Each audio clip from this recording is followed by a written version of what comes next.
اللہ اللہ فی القرآن لا یسبقکم بالعمل بہ غیرکم، تمہارا غیر اس قرآن پر عمل کرنے میں تم سے آگے نہ بڑھ جائے۔ پھر دو باتیں، ایک ایمانی اعتبار سے اجتماعی ڈیولپمنٹ کی، اللہ اللہ فی بیت ربکم، خدا را اپنے رب کے گھر سے خبردار، خانہ کعبہ سے خبردار، لا تخلوہ ما بقیتم، جب تک تم زندہ ہو خبردار خانہ کعبہ کو خالی مت چھوڑنا۔ فَإِنَّهُ إِن تُرِكْ لَمْ تُنَاظَرُوا، دیکھو اگر اس کو چھوڑ دیا گیا تم نظر بھی نہیں آؤ گے۔ یہ اہل بیت اطہار کے ماننے والوں کو مولا کائنات بول کر جا رہے ہیں۔ میں اذان گرامی تقابل کا عادی نہیں ہوں، عاشق ہوں کربلا کا، آپ سب جانتے ہیں الحمدللہ کئی سالوں سے مسلسل، آپ اذان کو بھی نصیب کریں، پروردگار ہمیں بھی نصیب کریں۔ لیکن اذان گرامی جتنا خواہش اور حسرت ہونی چاہیے، میں تو اپنی طرح سے بات کرنے کا عادی ہوں، جتنا حسرت ہونی چاہیے مولا حسین کے روضہ اقدس کی زیارت کی، اتنا ہی حسرت ہونی چاہیے جاؤں جا کر حسین کی ماں فاطمہ زہرا کی قبر پر پرساد۔ سر ہونا چاہیے۔ سر میں نے کچھ ایام فاطمیہ مدینہ منورہ میں کی، خدا گواہ بعض اوقات کیسے عرض کروں، یعنی اتنے افراد ہوتے ہیں شہزادے کی قبر پر سلام کرنے والے جس کو انگلیوں پر گنا جا سکتا۔ یعنی عجیب بات ہے، مومن کے دل میں فاطمہ زہرا کی قبر کی حسرت نہیں ہے، رسول اللہ کے روضہ کی حسرت نہیں ہے، امام حسن مجتبیٰ کی قبر کو دیکھنے کی حسرت نہیں ہے، امیر کائنات کا مولد خانہ کعبہ کو دیکھنے کی حسرت نہیں ہے۔ ہم بعض اوقات مذاق کر اڑاتے ہیں حج کا، اپنے اشعار کے اندر ہمارے شعراء سر کا تاج ہیں، اہل بیت اطہار کی ولایت، مودت، محبت جس انداز سے ہمارے شعراء اہل ایمان کی دلوں میں اتارتے ہیں، واللہ میں عاشق ہوں، ان کا پیار کرتا ہوں، ان سے دعا دیتا ہوں، لیکن بعض اوقات نادانی کر جاتے ہیں۔ کربلا کی زیارت اور حج کا ایسا مقابلہ ہوتا ہے جیسے مذاق اڑایا جا رہا ہے خانہ کعبہ کا۔ توہین نہیں ہوگی، برداشت نہیں ہونی چاہیے۔ یعنی حسین کا روضہ خانہ کعبہ کا دشمن کب ہے؟ خانہ کعبہ حسین کا نعوذ باللہ جو ہے مقابلے پر کب ہے؟ کوئی مقابلہ نہیں آپس میں اس کا۔ وہ الگ شان ہے، یہ الگ شان ہے، رب العزت کی شان۔ ایک بزرگوار استاد کا جملہ آپ کے سامنے پیش کر رہا ہوں، ہمارے دوست ہیں، میں بزرگوار کہتا ہوں، آقا موسیٰ رضا نقوی کل مجلس میں آئے بھی تھے یہاں پر پرسوں بل کے، اتنی بات ہو رہی تھی کہ صاحب حج پر جو ہے وہ 2-2.5 ملین پہنچتے ہیں، حسین کے بعد 2.5 کروڑ پہنچ جاتے ہیں۔ کہنے لگے روحانی صاحب بات تو سیدھی سیدھی سے ہے، جیتا تو پھر بھی خدا۔ میں نے کہا موسیٰ صاحب کہاں 2.5 ملین یا 25 ملین؟ کہنا خدا کا قانون ہے، اذکرونی اذکرکم، تم میرے ذکر کو زندہ کرو میں تمہارے ذکر کو زندہ کروں گا۔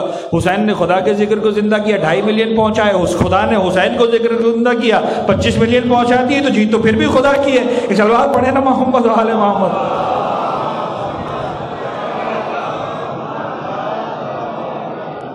خدا نے خاصا تقابل نہیں ہے، خانہ کعبہ کی عزت، عظمت، حرمت یقیناً جانا چاہیے۔ آپ دیکھیں کربلا کے واقعات میں ایک مرحلہ وہ بھی ہے کہ خانہ کعبہ کی حرمت کی خاطر حسین حج کو چھوڑ کر چلا گیا۔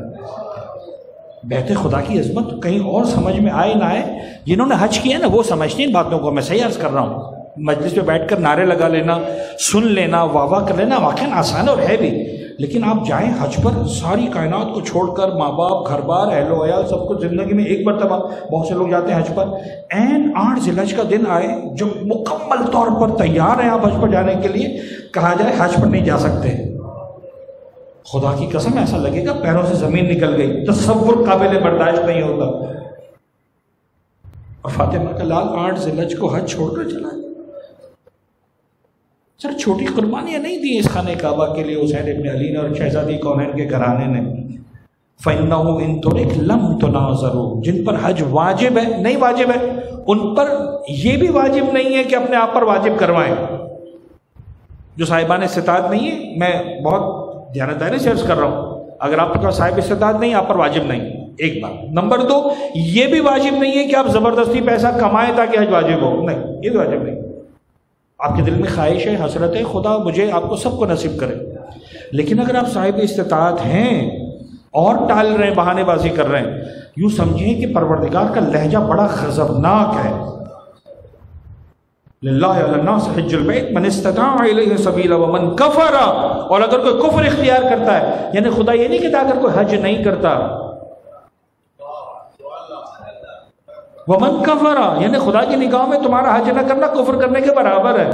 فإن اللہ غنی عن العالمین، یعنی عجیب ہے مزاج پروردگار، یہاں پہ جہنم کی بات نہیں کر رہا، آگ کی بات نہیں کر رہا، فشار قبر کی بات نہیں کر رہا۔ تم مالدار بن کر سمجھتے ہو حج پر آؤ گے تو پروردگار کا کوئی فائدہ کرو گے؟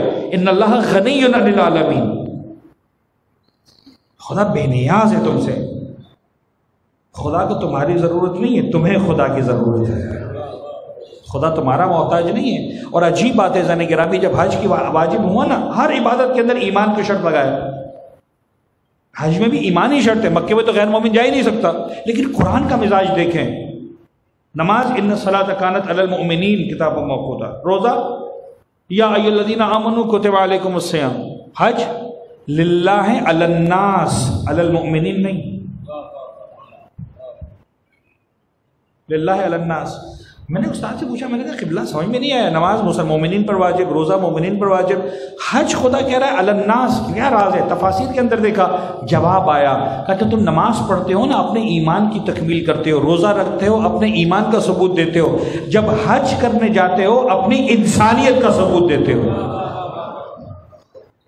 نماز نہ پڑھ کر تم مومن نہیں رہتے، روزہ نہ رکھ کر شاید تم مومن نہیں رہتے، حج کو ٹھکرا کر تم انسان نہیں رہتے ہو۔ ذمہ داری ہے۔ چھڑے امام جعفر صادق علیہ السلام کو فرمان،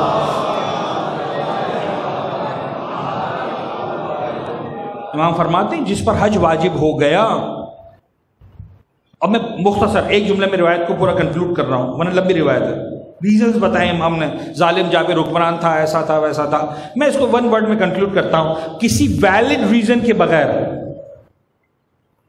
تم نے حج انجام نہیں دیا، امام فرماتے ہیں صحیح حدیث کا مطلب یہ کہ امام لب مبارک سے نہیں یہ الفاظ نکلے، امام نے ادا کیے، طے ہے، قوانین علم رجال اور علم حدیث کے اعتبار سے طے ہے کہ ایک لفظ یہی نکلا امام کی زبان مبارک سے، امام فرماتے ہیں فَلْيَمُتْ يَهُودِيًّا أَوْ نَصْرَانِيًّا، اس کی مرضی ہے چاہے تو یہودی مرے چاہے تو نصرانی مرے، یہ امت محمد پر نہیں مرے گا۔